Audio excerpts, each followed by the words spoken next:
నమస్తే ముఖాముఖి కార్యక్రమానికి స్వాగతం. తమిళనాడు రాజకీయాలు మరోసారి వేడెక్కాయి. శశికళను అన్నాడీఎంకే పార్టీ నుంచి బహిష్కరణ, ఈసీకి లంచం ఇచ్చే ప్రయత్నంలో బుక్కైన శశికళ మేనల్లు దినకరన్ చుట్టూ ఉచ్చు బిగుస్తోంది. మరోవైపు నాడు చీలిక దిశగా సాగిన పన్నీర్ సెల్వం, పళనిస్వామి వర్గాలు శశికళకు చెక్ పెట్టేందుకు విలీనం దిశగా సాగుతున్నాయి. దీంతో తమిళనాడు రాజకీయాలు హాట్గా సాగుతున్నాయి. ఇంతకీ ముఖ్యమంత్రి పదవిని పన్నీర్ సెల్వం మళ్లీ చేపడతారా? పళనిస్వామి నిర్ణయం ఎలా ఉండబోతోంది? ఓపీఎస్ ఈపీఎస్ విలీనానికి తెర వెనుక బీజేపీ మంత్రాంగం నడుపుతోందా, లేక తమిళనాడు పొలిటికల్ ఎపిసోడ్ రెండాకుల గుర్తు కోసం జరుగుతున్న నాటకంలో భాగమా? తమిళనాడు ప్రస్తుత రాజకీయ పరిణామాలపై మాట్లాడేందుకు స్నేహ స్టూడియోలో ఉన్నారు తమిళనాడు తెలుగు యువశక్తి వ్యవస్థాపకులు కేతిరెడ్డి జగదీశ్వర్ రెడ్డి గారు. వారితో ఇదే అంశంపై మాట్లాడతాం. నమస్కారం. తమిళనాడు ఇప్పుడు చోటు చేసుకున్న పరిణామాలు చూస్తుంటే చాలా ఎన్నో మలుపులు తిరుగుతున్నాయి. కొంచెం చెప్తున్నా హాట్గా జరుగుతున్నాయని, రసవత్తరంగా జరుగుతున్నాయి. అసలు ఈ పరిణామాలని ఏ యాంగిల్లో చూడాలి, ఎలా అర్థం చేసుకోవాలి, అసలు ప్రజలు ఏమనుకుంటారు వీటిపైన? ప్రజలైతే గందరగోళంలో ఉన్నారు. జయలలిత హాస్పిటల్లో చేరినప్పటి నుంచి సెప్టెంబర్ 22 నుంచి ఆమె చనిపోయే వరకు ఒక గందరగోళం.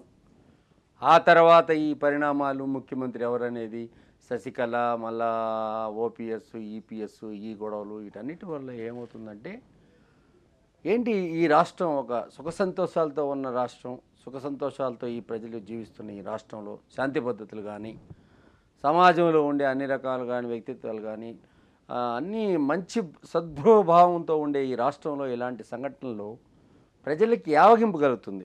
రాజకీయాల నాయకుల మీదే ఒక అసహ్యం కలిగే పరిస్థితి ఏర్పడిన దానికి చెప్పవచ్చు.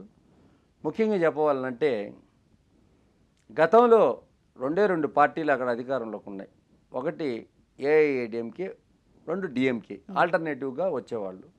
మొన్న ఎన్నికల్లో రెండోసారి ఒక విజయాన్ని సాధించింది జయలలిత గారు. ఆమె పథకాలు అంత ప్రజలకు నచ్చి ఆమెను తిరిగి కూడా ముఖ్యమంత్రి చేసినప్పటి నుంచి కూడా, ఆమె సెప్టెంబర్ 22వ తారీఖు హాస్పిటల్లో చేరినప్పటి నుంచి ఈ సంక్షోభం అనేది ఉంది. దీంట్లో కేవలం అధికార కాంక్ష, ధనబలం, అధికారాన్ని ఎలా నిలబెట్టుకోవాలనే ఒక తపన, కేంద్రం బీజేపీ వచ్చి అక్కడ దక్షిణాదిలో పాగా వేసేదానికి వేస్తున్న పథకాల్లో ఇది ఒక భాగస్వామ్య వ్యవస్థ అని చెప్పవచ్చు. మొట్టమొదటగా ఏం జరిగిందంటే, డిసెంబర్ 5వ తారీఖు జయలలిత గారు మరణించిన తర్వాత హాస్పిటల్లో కింద మీటింగ్ పెట్టి శశికళ 125 మంది శాసనసభ్యులను ఆహ్వానించి తను ముఖ్యమంత్రి కావాలనుకుంటే ఓకే అని చెప్పిన సందర్భంలో ఆ రోజు కేంద్ర ప్రభుత్వం ఏం చెప్పారంటే, ఇప్పుడు నువ్వు ముఖ్యమంత్రి కావడం కరెక్ట్ కాదు, ఇప్పుడు ముఖ్యమంత్రిగా పన్నీర్ సెల్వం గారు ఉంటారు, కొన్ని రోజుల తర్వాత నువ్వు జరిగేదానికి మేము అన్ని రకాలుగా మేము సుగమం చేస్తాం, నీకు కొంచెం 4 రోజులు ఆగితే మంచిది అని చెప్పిన తర్వాత ఆ రోజు పన్నీర్ సెల్వం ముఖ్యమంత్రి అయ్యేదానికి ఆమె ఓకే అని చెప్పి చేసింది. కానీ వ్యవధి చాలా తక్కువ తీసుకొని 2 నెలల్లోనే తను ముఖ్యమంత్రి కావాలని ఒక పావులు కదిపి ఆ రాష్ట్రంలో బీజేపీ యొక్క కోపాగ్నికి ఆమె ఈరోజు బలైందని చెప్పవచ్చు. ఓ రకంగా చెప్పవాలంటే ఇప్పుడు పన్నీర్ సెల్వం అయితే ఏమి, ఇప్పుడున్న ఎడపాడి పళనిస్వామి అయితే ఏమి, ఎవరైతే ఏమి ఆమె వర్గానికి చెందిన వాళ్ళు, పన్నీర్ సెల్వాన్ని రాజకీయాల్లోకి తీసుకొచ్చింది కూడా శశికళే.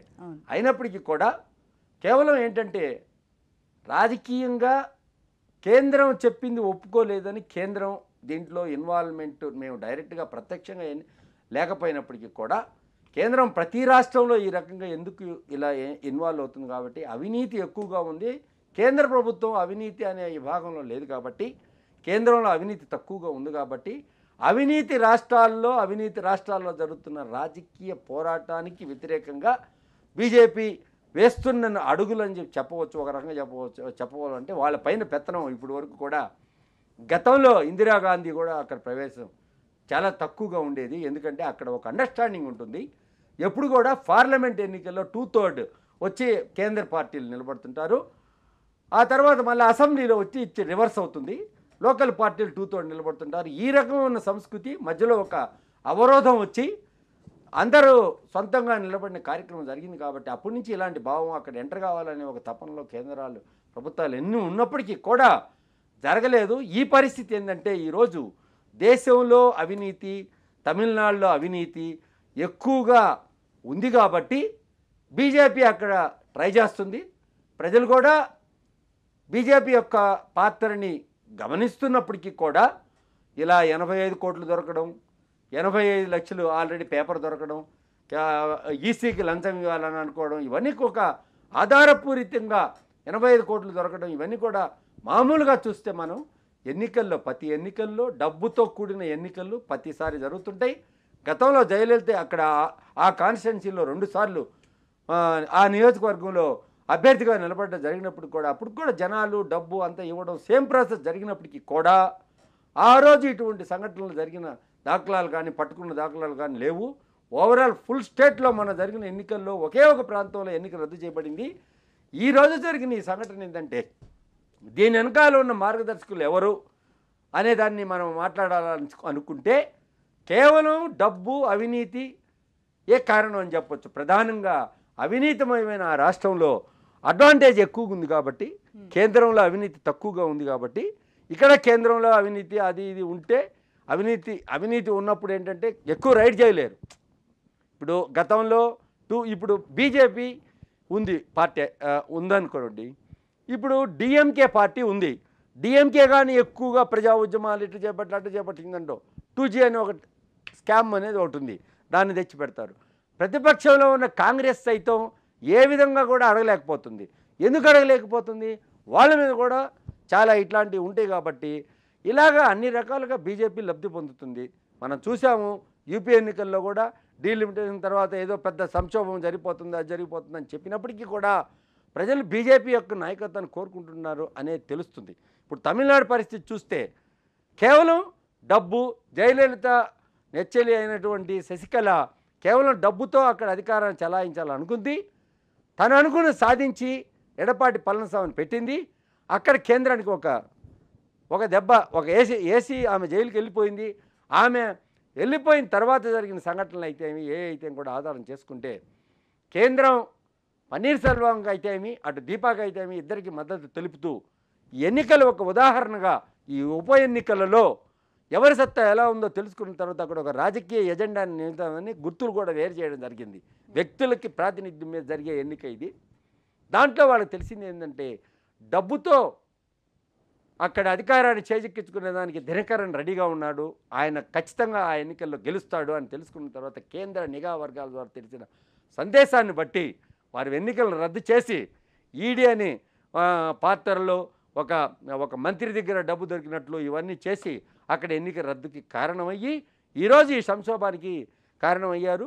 కానీ ఇది నమ్మదగిన అండర్స్టాండింగ్ కాదని చెప్పి నేను చెప్పవచ్చు.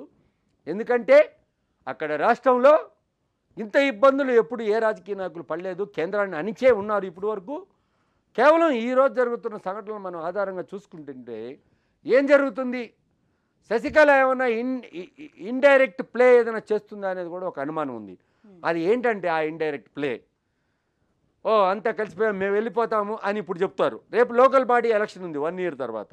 లోకల్ బాడీ ఎలక్షన్ ఈ గుర్తులు ఈ ప్రాబ్లం ఉంటుంది. ఎందుకంటే లోకల్ బాడీ ఎలక్షన్లో గుర్తు ప్రాతినిధ్యం ఖచ్చితంగా ఉంటుంది. 2 ఆకలు అనేది 1,50,00,000 మంది మెంబర్స్ ఉన్న పార్టీ, మంచి పార్టీ, 72లో నుంచి ఉన్న పార్టీ. ఈ పార్టీ ఈ రకంగా ఉంది, ఈ ఇబ్బందులు ఉన్నాయి, అది ఉంది ఇది ఉంది అనే ఒక ఉద్దేశంతో ఈ ఈడీకి లంచం ఇచ్చే నేపథ్యంలో కూడా ఢిల్లీలో జరిగిన సంఘటన ఆధారం చేసుకుంటే సహజంగా ఇలాంటి వ్యవహారాలు ఏంటంటే ఢిల్లీలో అందరూ కూడా చాలా ఈజీగా అన్ని కార్యక్రమాలు చెప్తుంటారు. ఏం చెప్తుంటారంటే ఢిల్లీలో మామూలుగా ఇట్లాంటి వాళ్ళు ఉంటారు, అది మేము చేసేస్తామని అంటారు. ఆ లింక్లో ఇంటర్లింక్ స్టేట్ టు స్టేట్ పైరవి అనేది చేస్తుంటారనమాట కొంతమంది వ్యక్తులకు అదే పని. ఆ జరగడంలో జరిగిన సంఘటనని ఆధారం చేసుకొని ఈరోజు ఈ ఎన్నిక ఇతను ఈ దినకరన్ అనే వ్యక్తిని లేకుండా ఆ పార్టీ లేకుండా చేసేదానికి ఒక బలమైన కారణం అదే అని చెప్పేసి తెలుస్తుంది. అంతేకాకుండా శశికళ యొక్క నిశ్శబ్దం వెనకాల ఉన్న కథ ఏంటి అనేది అర్థం కాని ఒక సమస్య. ఒక రకంగా భగవంతుడిని ఎక్కువగా నమ్ముతారు కాబట్టి దేవుడు ఏమన్నా తనకు అనుకూలించడం లేదో ప్రస్తుతానికి ఏమన్నా అనుకోని ఉండొచ్చు. ఇంకో రకంగా చెప్పాలంటే తను పార్టీ గుర్తుపోతుంది కాబట్టి తను పార్టీని తను తేజెక్కించుకొని కొనే ప్రయత్నంలో ఒక భాగం అని కూడా అనుమానం కలుగుతుంది. ఎందుకంటే అంత సైలెంట్గా ఉండే మనిషి కాదు. శవం మీద 3 సార్లు తట్టి చూస్తాను అని చెప్పిపోయిన ఒక వీర వనితలాగా ఒక శపథం చేసిపోయిన వ్యక్తి కాబట్టి ఇదంత సులభంగా ఇది కుదిరే సన్నివేశం కాదు. వీళ్ళు వేసిన వీళ్ళేశారా ఎవరేశారు అనేదానికి ఒక బలమైన ఆధారాలు కావాలి. దినకర్ బెంగళూరుకి వెళ్ళాడు, కలిసేదానికి కుదరలేదు అని చెప్పారు. కలిసేదానికి కుదిరిందా లేదా, కుదిరిందని కూడా లేదు, ఫోన్లో కూడా మాట్లాడాడు, అన్నీ కూడా విత్డ్రా చేసుకొని బయటకు వచ్చేదానికి కావాల్సిన సంఘటనలు అన్నీ కూడా ఉన్నాయి. దీని వెనకాల పన్నీర్ సెల్వానికి ఏదో జనరల్ సెక్రటరీ అట్లాంటి పోస్ట్ ఏదో ఇచ్చి రాబోయే రోజుల్లో పన్నీర్ సెల్వాన్ని ఏకాకి చేసేదానికి పడిన ఒక కుట్రలో కూడా ఒక భాగం అని చెప్పవచ్చు. ఎందుకు చెప్పవచ్చు అంటే ఈ రకంగా అక్కడ పరిస్థితి ఉంది. నిన్న మొన్నటి వరకు తిట్టుకున్న అందరూ ఒక బలమైన వర్గం ఉంది శశికళకి, ఆ పార్టీలో బలమైన వర్గం సైతం ఈరోజు ఏం మాట్లాడలేకున్న పరిస్థితి ఏర్పడుతుంది. కాబట్టి ఈ అనుమానం ఖచ్చితంగా కూడా ఒక అంచనా ప్రకారం ఈ అనుమానం ఖచ్చితంగా కూడా అందరికీ కలుగుతుంది.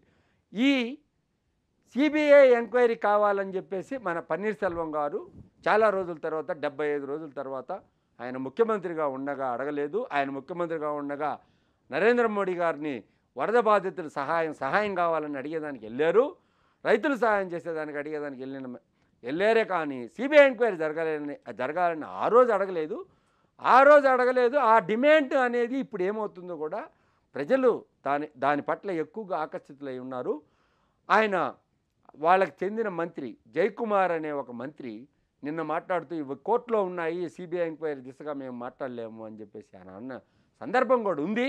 కానీ సిబిఐ ఎంక్వైరీ అనేది కూడా ప్రధాన డిమాండ్ కాబట్టి సిబిఐ ఎంక్వైరీ కేంద్రం త్వరలో సిబిఐ ఎంక్వైరీ దిశగా కూడా కేంద్రమే ఒక నిర్ణయం తీసుకొని ఉండేది. అక్కడ రాజకీయం మాత్రం చాలా డిఫరెంట్గా రాజకీయం ఇన్ని సంవత్సరాలు జరిగిన రాజకీయాల్లో కేంద్రాన్ని అలా కూడా అణిచిపెట్టి ఉన్న ద్రవిడ పార్టీల యొక్క ఇదిని కేంద్రం ఈరోజు ఆధిపత్యంలోకి తీసుకునే దానికోసం చేసిన ప్రయత్నంలో భాగం మాత్రమే ఇది అని చెప్పవచ్చు.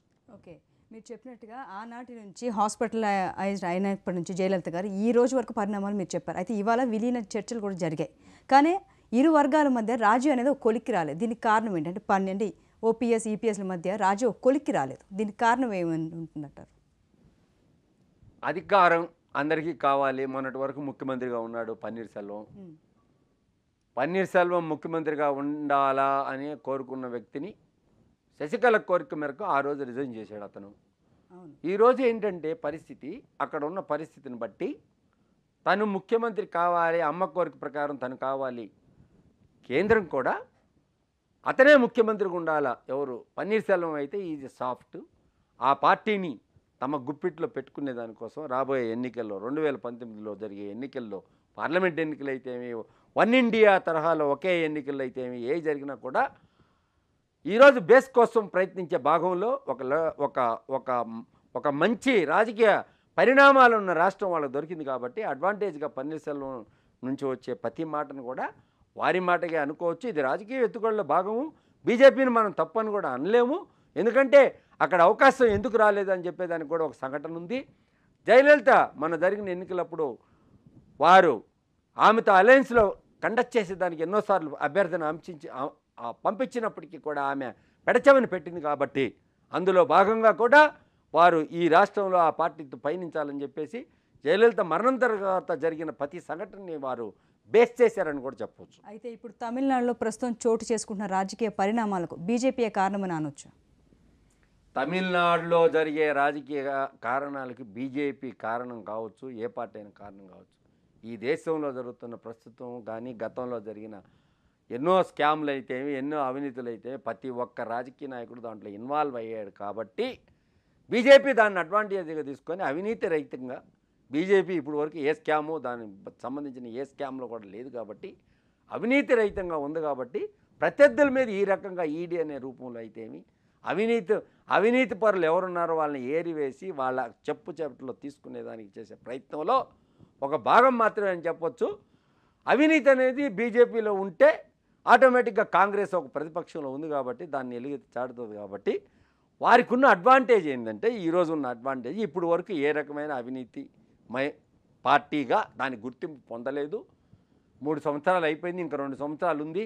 మొన్న యూపీ ఎన్నికల్లో అవినీతిపరమైన ఈ డబ్బు వచ్చి ఈ ఏటీఎంలో నిలబడలేక జనాలు సామాన్యులు చాలా ఇబ్బంది పడుతున్నారని చెప్పినప్పటికీ కూడా 310 స్థానాల్లో విజయం సాధించడం అనేది కూడా అటువంటి పెద్ద రాష్ట్రంలో ముస్లింలున్న ఊర్లో కూడా ఎక్కువ వచ్చింది అని చెప్పేసి కాన్స్టిట్యున్సీలో నియోజకవర్గంలో కూడా ఎక్కువ వచ్చాయని చెప్పడం జరిగినప్పుడు ఈ దేశ నాయకత్వం ప్రజలు కొత్త తరహా రాజకీయాన్ని కోరుకుంటున్నారనేది మనకు అర్థమవుతుంది. అది ఎలాంటి కొత్త తరం అంటే అవినీతి రహితంగా ఉన్న సమాజం, యువతకి ప్రాతినిధ్యం ఇచ్చే సమాజం, గతంలో జరిగి డబ్బు ఇచ్చి ఓట్లు కొనుక్కునే దానికి వ్యతిరేకమైన ప్రభుత్వాన్ని కోరుకుంటున్నారు. కాబట్టి ఇప్పుడు ప్రజా ఉద్యమాలు కూడా ఇంత గందరగోళం జరుగుతున్న తమిళనాడు రాష్ట్రం ఒక బీజేపీ యొక్క పాత్ర ఉందని తెలిసినప్పటికీ కూడా ప్రజా ఉద్యమాలు ఏమి రావట్లేదు. ఎందుకయ్యా మా స్టేట్ని ఈ విధంగా చేస్తున్నారని ఎవరు అడగడం లేదంటే వారికి నచ్చే సందేశంలోనే వాళ్ళు ఉన్నారేమో అని అనిపిస్తుంది. ఓకే, అయితే ఇప్పుడు బీజేపీ వాయిస్ ఎక్కువ వినిపిస్తుంది. అంటే తమిళనాడు రాజకీయాల్లో చోటు చేసిన పరిణామాలని బీజేపీ క్యాచ్ చేసుకుంటుందేమో, అడ్వాంటేజ్గా తీసుకుంటుందేమో. అంటే రాబోయే పార్లమెంట్ ఎన్నికల్లో తమిళనాడులో బీజేపీ పాగా వేసే ఛాన్స్ ఉందంటారు. 100%. మనం అనుకున్న ప్రకారం బీజేపీ అనేది అక్కడ 2/3 అనే పాత రూల్ ప్రకారం 2/3లో బీజేపీ కంటెస్ట్ చేస్తుంది. 2/3 విధానంలో అక్కడ ఉన్న ప్రాంతీయ పార్టీ అన్నా డిఎంకేని ఆల్రెడీ వాళ్ళు అండర్టేక్ చేసేసారు. అండర్టేక్ చేసినట్టే వారి ప్రయత్నం లోపం ఉండదు. ఎందుకంటే ఈ రెండోసారి కూడా ఈ రకంగా చేశారు కాబట్టి ఇది ఏంటంటే ఖచ్చితంగా శశికళ బీజేపీని చూద్దామంటే శశికళ ఎట్లాంటిదంటే శశికళ క్యారెక్టర్ కూడా తెలియాలి మనకి. జయలలితని విప్లవ వీరవనిత అని అంటారు, అక్కడ పురచ్చేత్తలవే అని అంటారు. కానీ ఆమె చాలా సాఫ్ట్. ఆమె ఎప్పుడు కూడా విప్లవాలు చేసి అవి చేసి ఈ చేసిన దాఖలాలు ఏం లేవు. ఈమె ఇట్లాంటి వ్యవహారాలు అంట ఆ 30 మీరు చూశారు కదా, ఆ క్యారెక్టర్ ఒరిజినల్ క్యారెక్టర్, ఆ క్యారెక్టర్ అట్లాంటి ఒక రచ్చ క్యాండిడేట్గా ఉండి ఒక మాఫియా, ఒక వర్గము, ఒక రౌడీలను అయితే ఎవరినైతే కూడా అందరినీ కూడా తన పార్టీలో పెట్టుకుని ఉండే ఆమె కాబట్టి తను అన్ని రకాలుగా తను ఉంది కాబట్టి తనని జైలుకు పంపించారు. జయలలితని A1గా దాంట్లో ఆ కేసులో A1 జయలలిత ఆమెకు కూడా శిక్ష పడింది మొన్న ఇచ్చిన తీర్పులో. ఆమె ఫోటో లేకుండా చేశారు. ఇప్పుడు మామూలుగా ఏంటంటే అక్కడ ఉన్న ప్రాతినిధ్యం ఏంటంటే ప్రతి ఆఫీసులో ఎవరు ముఖ్యమంత్రి ఉన్నా జయలలిత బొమ్మ అనేది ఉంటుంది, ఎంజీఆర్ బొమ్మ అనేది ఉంటుంది. అలాగా జయలలిత బొమ్మ లేకుండా చేశారు.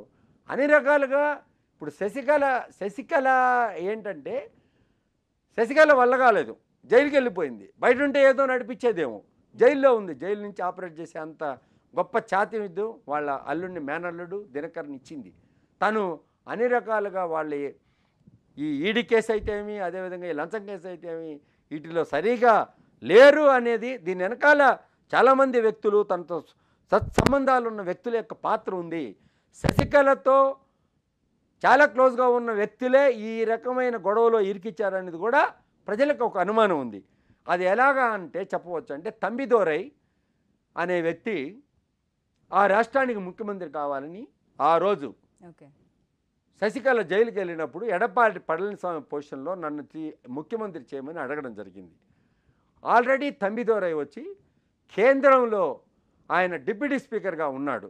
కేంద్రంలో అందరితో కూడా సత్సంబంధాలు, నరేంద్ర మోడీ గారు అయితేమి, అమిత్ షా అయితేమి అందరితో కూడా సత్సంబంధాలు ఉన్న వ్యక్తి కాబట్టి ఈ ప్రధానమైన ఈ యొక్క కార్యక్రమానికి మొత్తానికి ఇక్కడ జరిగిన ప్రతి సంఘటన, డబ్బు పంచడం అయితేమి, ఏ మ్యాటర్ అయితేమి కూడా అన్నీ కూడా ఎవరో ఒక ఆ పార్టీలో ఉంటూనే ఇచ్చి ఆ పార్టీని తమ చెప్పు చేతుల్లో తీసుకునేదానికి బీజేపీ చేసేదానికి సహాయం చేశారని చెప్పేదానికి ఏ విధమైన సందేశం లేదు.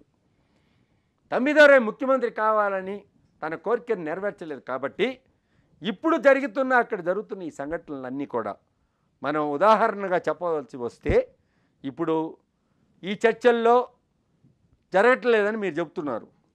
ఈ చర్చలు జరగవు. ఈ చర్చల్లో వీళ్ళిద్దరు కారు ముఖ్యమంత్రి. ఎందుకు కారంటే అప్పుడు మళ్ళీ కేంద్రం ఇన్వాల్వ్ అవుతుంది.